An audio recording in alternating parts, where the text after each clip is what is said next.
Today, I want to share some reflections about the cross.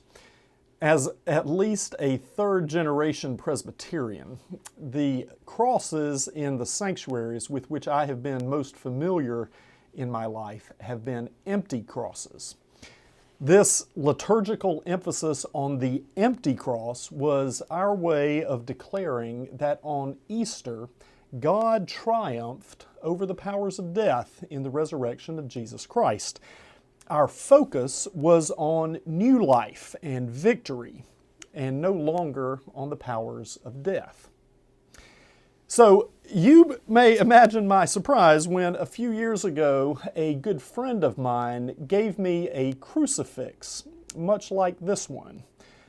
Initially, I wasn't exactly sure what to make of this. I was a little bit weirded out by it and was somehow repelled by the sight of the suffering Jesus.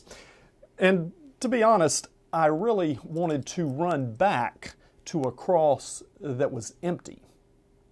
But then I began to notice just how present the crucifixion is throughout the New Testament. Now, at this point, some of you may be wondering what took me so long to notice something that is that obvious. And I'm not entirely sure about that, though I think that it likely has something to do with a general desire to keep pain and suffering and loss at arm's length from me. But it's all over the place in the New Testament. I decided to know nothing among you except Jesus Christ and Him crucified. The Apostle Paul tells the Corinthians, I have been crucified with Christ, and it is no longer I who live, but it is Christ who lives in me, Paul tells the Galatians. And in the Gospel of Matthew, as Jesus is going to Jerusalem, he tells his disciples, if any want to become my followers, let them take up their cross and follow me. And so I began to realize that my insistence on the emptiness of the cross was rather one-sided and needed the crucifixion in order to be whole.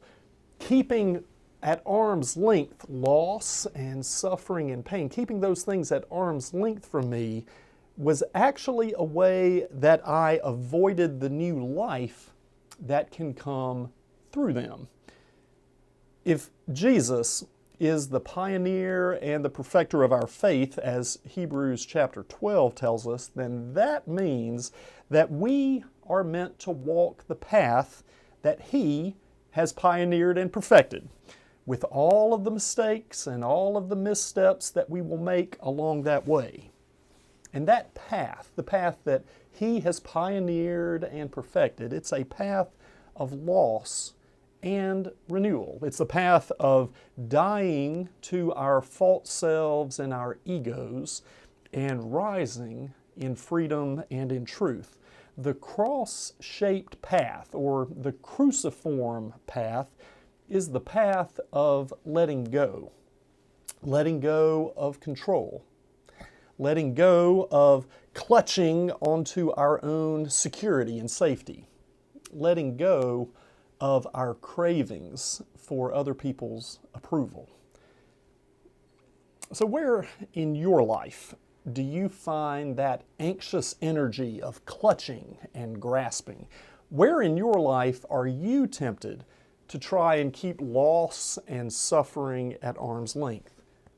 And how might that, keeping those things at arm's length from you, how might that be keeping you from experiencing life in all of its fullness and all of its freedom?